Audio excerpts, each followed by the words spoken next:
Yang mengatakan makan untuk anak-anak kita tidak penting, menurut saya bukan orang yang waras. Bagaimana kalau kita joget saja? Saya mengerti, saya tahu kalian kesini semua, kalian mau lihat saya joget, benar tidak? Assalamualaikum warahmatullahi wabarakatuh. Kembali lagi di channel Prayoga Muhammad. Ya teman-teman semua, lagi-lagi Pak Prabowo blunder ya. Dimana kemarin kampanye akbar di GBK, Pak Prabowo sempat mengatakan bahwasanya yang mengatakan makan gratis itu tidak penting bukan orang yang waras. Tentu hal ini menimbulkan banyak komentar dari para netizen ya, yang akhirnya pun mengatakan kalau Pak Prabowo masih saja blunder. Padahal di akhir kampanyenya harusnya beliau berorasi ya bagaimana caranya untuk meyakinkan publik bahwasanya dia layak untuk dipilih. Tapi nyatanya masih saja blunder teman-teman. Ya teman-teman semua, tapi kita patut bangga ya dengan Pak Anies Baswedan, di mana Pak Anies dalam orasinya kemarin, wow, sangat menyentuh hati, membuat jiwa ini ingin terus berjuang dan bergerak menuju perubahan teman-teman semua.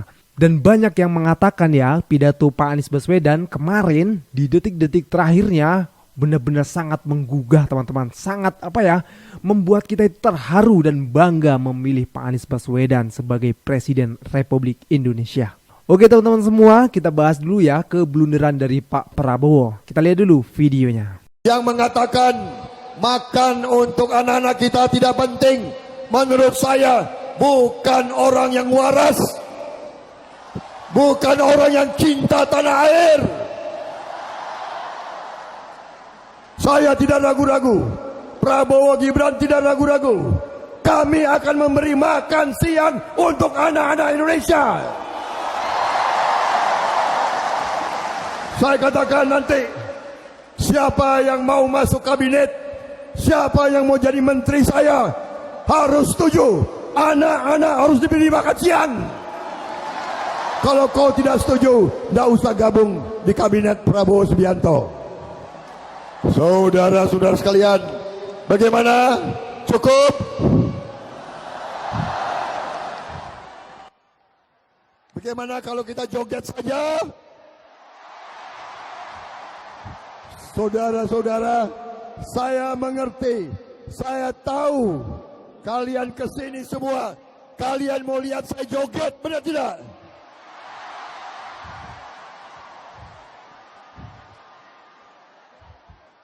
Kalian mau lihat Pak Gemoy joget, benar? Bagaimana?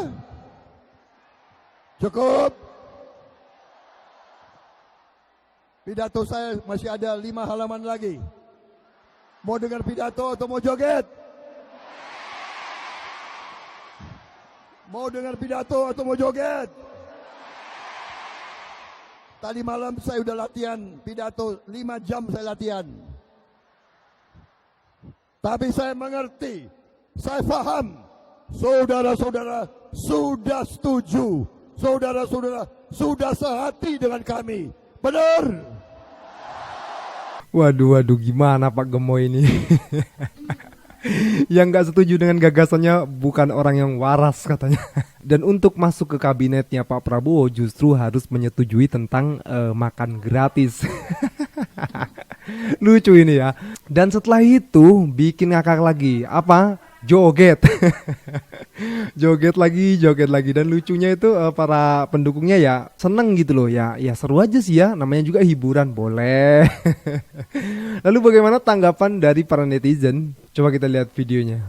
Blunder dan kata-kata kasar sepertinya sudah melekat dalam diri Prabowo ya. Memang contohnya aja udah banyak. Cuman yang saya sesalkan adalah hari ini ada kampanye akbar nih di Gelora Bung Karno, Stadion Gelora Bung Karno, di mana memang hari ini adalah kampanye terakhir untuk semua paslon, baik nomor urut 01, 02 ataupun 03. Tapi ya lagi-lagi ya Prabowo ya memang gak bisa jauh-jauh dari kata blunder dan emosian.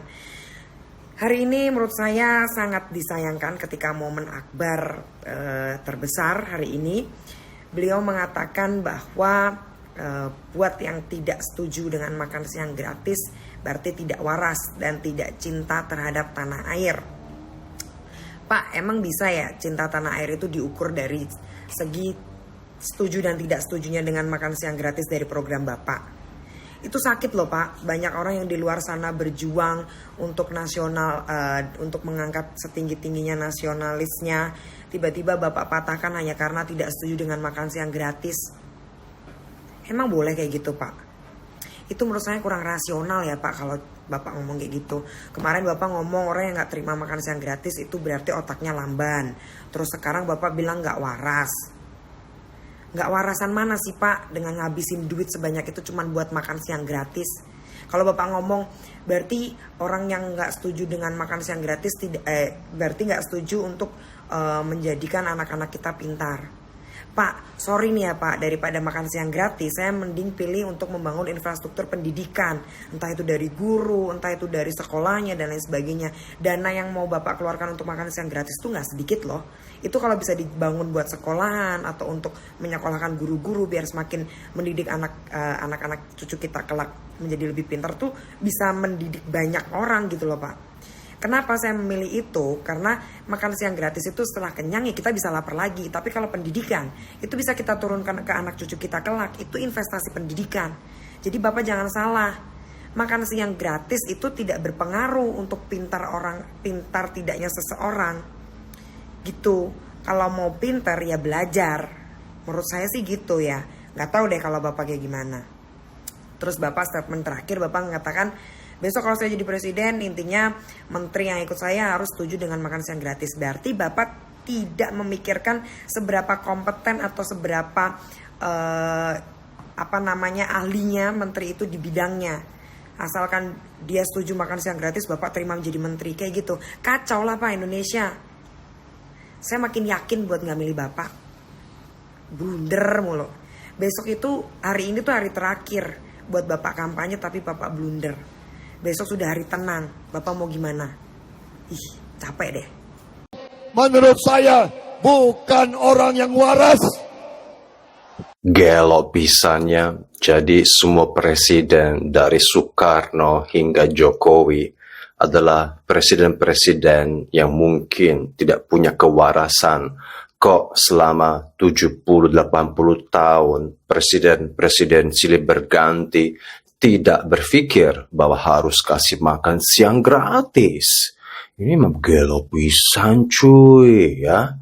Apalagi presiden terakhir ini bikin jalan tol, kereta cepat wush, bikin MRT, bikin ono lah BPJS lah yang harus bayar tetap. Tapi lupa bahwa rakyatnya itu lapar. Jadi gak nyambung juga ya. Di mana-mana kan perut dulu. Perut dulu baru bisa mikir. Baru bisa bangun infrastruktur. Ini mah terbalik kali ya.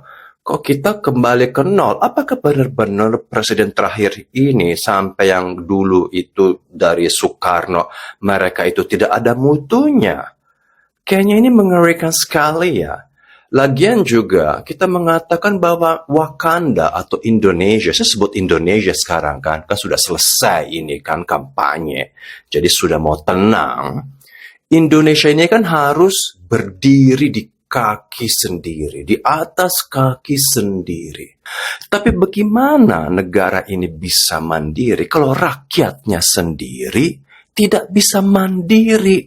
Masih butuh makan siang gratis, gretongan, disuapin sama pemerintah. Ya teman-teman semua, tentu ya banyak banget masyarakat yang sebenarnya tidak setuju dengan makan gratis ini ya. Karena menurut gua repot banget teman-teman semua. Apalagi nantinya harus ngantri lah, yang inilah, aduh. Dan di situ program ini bisa menimbulkan banyak juga korupsi di dalamnya. Belum lagi nanti masaknya bagaimana. Waduh, repot sekali ya teman-teman. Makanya banyak masyarakat yang akhirnya tidak setuju dengan hal ini gitu loh. Tapi ya sudahlah, tidak setuju tandanya tidak waras kita. Oke teman-teman semua, gua masih mengingat-ingat ya bagaimana meriahnya kampanye Akbar kemarin di JIS. Dan selalu masih ada di pikiran ini. Oke, kita lihat dulu videonya.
Nah, lu lihat tuh, full luar dalam, bahkan bisa dibilang kampanye Prabowo Gibran kali ini setara dengan kampanye Pak Jokowi Mahfud di tahun 2019 lalu. Jokowi Ma'ruf Amin, bukan Jokowi Mahfud. Wajar nggak sih orang cerdas kalau di JIS ini lebih rame di luar, dimulai dari subuh ataupun isya tuh. Akhirnya apa? GBK dipenuhi hingga sampai 600.000 orang. Wajar nggak sih kalau koalisi partai politik paling banyak tuh di 02? Jadi memang wajar gitu, di 02 tuh banyak banget masanya. Belum masa dari partainya tuh, ditambah para pejabat setingkat menteri kumpul kayak cendol dawet di situ. Plus artis-artis, jelas lah yang datang harusnya banyak. Tapi dengar-dengar udah sehebat itu masih pakai masa bayaran. Tapi ini bener nggak sih? Ini nanya, bener apa enggak? Kalau bener, yang bener aja.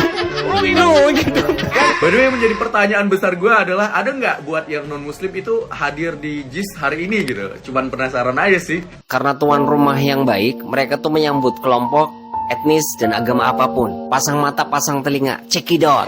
Terima kasih kepada saudara-saudara di luar agama Islam telah hadir bersama-sama kita.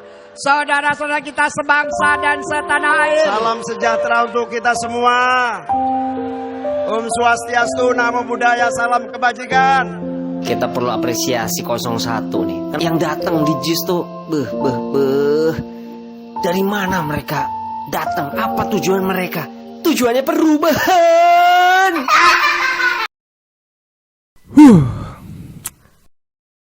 Sejarah mencatat ya, dan gue bangga bisa memilih 01 berada di barisannya. Bangga. Terima kasih Pak Anies sudah mengajarkan kepada kita semua untuk menjadi orang yang cerdas. Dan kampanye Pak Anies mencerdaskan. Oke teman-teman semua, kita lanjut lagi ke videonya. Lo punya duit, lo punya baliho. Lo punya duit, lo punya influencer. Tapi kalau lo punya gagasan, lo punya anak muda Indonesia. Sometimes all I think about is you. Late nights in the middle of June. Each way's been faking me out. Can't make you happier now. Ranking 1 alasan kenapa Anies harus jadi presiden. Ranking 5 karena cuman Anies yang berani selepet oligarki. Perlu buktinya. Mega proyek reklamasi pantai Jakarta siapa yang nyetopin? Mas Anies. Orang pinter banyak, tapi yang punya nyali buat ngelawan oligarki cuman siapa? Cuman Mas Anies, bos. Jangan lupa follow Andovi Andrea Show dan Andrea Show. Yang udah follow gue sumpahin Anies jadi presiden ya. Ranking 4 karena Anies didukung oleh Ajusi, Tom Lembong. Wow. Nggak sanggup aku, maaf. Jadi yang belum tahu, Ajusi Tom Lembong itu adalah orang yang suka nulisin pidatonya Pak Jokowi. Dulu dia sempat membuat pidato untuk Pak Jokowi berjudul Winter is Coming yang mengambil dari kata-kata Game of Thrones. Dan itu mendapatkan tepuk tangan yang meriah, standing applause dari forum IMF. Dan ini penting untuk alasan ranking 3. Ranking 3 karena retorikanya bagus. Orang tuh selalu punya sentimen negatif gitu, kayak ini paling retorika gitu Pak Anies. Padahal itu skill yang sangat kita butuhin untuk diplomasi sama negara luar. Dan bayangin kalau retorikanya Mas Anies dibantu sama Tom Lembong barengan, sama ajusi kita. Udah pasti. Maaf aku nggak bisa. Share video ini ke temen lu dan kita buktiin Mas Anies mempunyai dukungan rakyat terbanyak. Dan runner up karena Mas Anies berani membuat Desak Anies. Ini adalah program pelopor, program pertama yang membuat presiden boleh ditanya bebas oleh masyarakat. Yang lain ada yang bikin, tapi itu ngikutin. Keadaan bisa duduk sejajar dengan pemerintah yang berkuasa, itu adalah keadaan ideal yang diimpi-impikan. Nggak akan ada lagi tuh jokes-jokes takut menyampaikan pendapat kayak, ya kan ini di negara Wakanda, nggak ada. Indonesia forever, Wakanda no more. Satu kata yang bisa merangkum Mas Anies jika menjadi presiden adalah perubahan. Kalau kalian tidak suka dengan keadaan yang sekarang dan mau perubahan yang progresif, pilih Mas Anies dan Caimin. Amin aja dulu. Dan ranking 1 alasan kenapa Anies harus jadi presiden adalah... tulis di kolom komentar. Yang likes-nya paling banyak itu yang menang. Jadi apa nih alasan utama Anies harus jadi presiden? Tulis. Ya teman-teman semua, kita berdoa ya bersama untuk Pak Anies bisa menjadi Presiden Republik Indonesia di tanggal 14 nanti. Jangan lupa untuk mencoblos 01. Oke teman-teman semua, ini video terakhir ya untuk kalian semua. Tapi sebelumnya gue mau pamit dulu ya. Jangan lupa untuk berikan komentar dan kritikan kalian di bawah ini. Jangan lupa juga untuk like, subscribe channel ini. Sekian dari gue, Prayoga Muhammad. Wassalamualaikum warahmatullahi wabarakatuh. Ini dia videonya. Assalamualaikum buat Abah. Abah udah selesai kampanye, Bang. Abah istirahat, Bang. Abah sudah berjuang buat masyarakat. Kampanye kesono kemari. Saya tahu Abah capek, Abah lelah. Kalau boleh izin, Bang, saya datang ke rumah Abah. Saya pijitin Abah. Semoga lelah Abah terbayar oleh Allah Subhanahu wa Ta'ala. Abah menjadi Presiden RI di 2024. Amin ya Allah.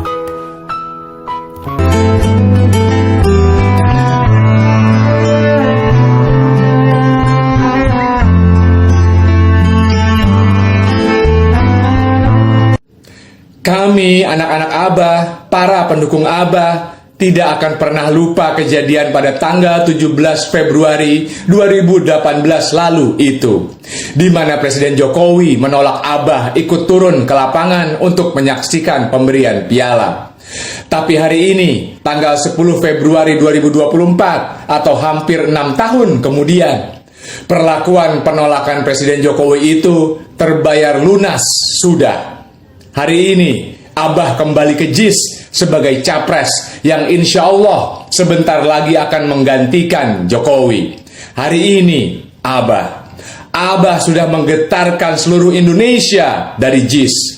Hari ini, Abah kembali ke JIS dan setiap jengkal batu, semen, rangka besi dan seluruh bangunan JIS, bangunan prestasi kebanggaan Abah selama menjadi gubernur. Mereka semua menyaksikan kedatangan Abah dan bersorak-sorai dalam bisu. Pagar besi JIS yang pertama melihat kedatangan Abah, dia berteriak, "Hei, lihat kawan-kawan, bukankah itu dia, gubernur yang dulu melahirkan kita?" Kemudian tiang-tiang JIS melanjutkan berteriak, "Ya, kau benar, itu adalah orang yang dulu membuat kita. Tapi hari ini dia datang kembali mengunjungi kita semua, sudah sebagai calon presiden bangsa ini." Lalu atap raksasa JIS dari ketinggian dia berteriak, "Kalian semua adalah saksinya bagaimana jutaan orang-orang yang mengunjungi kita di sini hari ini begitu mencintainya. Kalian semua adalah saksinya yang mendengar bagaimana jutaan orang lainnya di luar sana meneriakkan namanya dalam doa dan sukacita, dan terus-terusan berteriak, 'Anies Presiden!' Dan kemudian setiap jengkal JIS pun semuanya berteriak dalam bisu sambil membungkuk memberi hormat dalam kaku. Selamat datang kembali, wahai Abah kami semua. Selamat datang kembali, calon presiden 2024. Salam semangat antitesa 24.